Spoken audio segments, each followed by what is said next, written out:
హస్తినాపుర రాజ్యానికి మరో వారసత్వ ఘట్టం కౌరవుల జననం.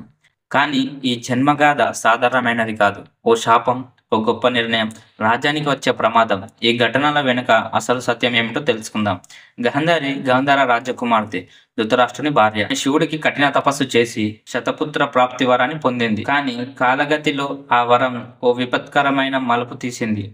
గర్భం ధరించిన గాంధారి ఏళ్ల తరబడి ప్రసవించలేదు. అదే సమయంలో కుంతి తన మొట్టమొదటి కుమారుడైన యుధిష్ఠిరుణ్ణి ప్రసవించిందనే వార్త విని గాంధారి తీవ్ర మనోవేదనకి గురైంది. దీనికి కారణం ఏమిటి? ఎందుకు ప్రసవం కాలేదు? విస్మయంతో ఉన్న గాంధారి వేదవ్యాస మహర్షిని ఆశ్రయించింది. ఆయన ఆశీర్వాదంతో గాంధారి గర్భాన్ని తెరవగా ఆమె గర్భంలో పిల్లకు బదులు ఓ మాంసపు ముద్ద కనిపించింది. ఈ దృశ్యాన్ని చూసి అందరూ భయపడ్డారు. కానీ వేదవ్యాసుడు ఆ మాంసపు ముద్దను 100 భాగాలుగా విభజించి వాటిని గాంధారి కోసం ప్రత్యేకమైన ఘట్టాల్లో పెట్టి ఓ మహామంత్రం చదివాడు.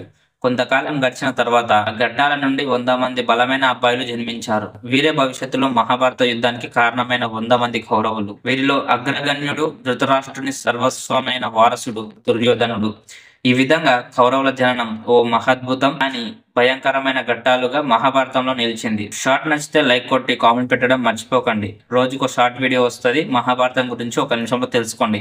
జై హింద్.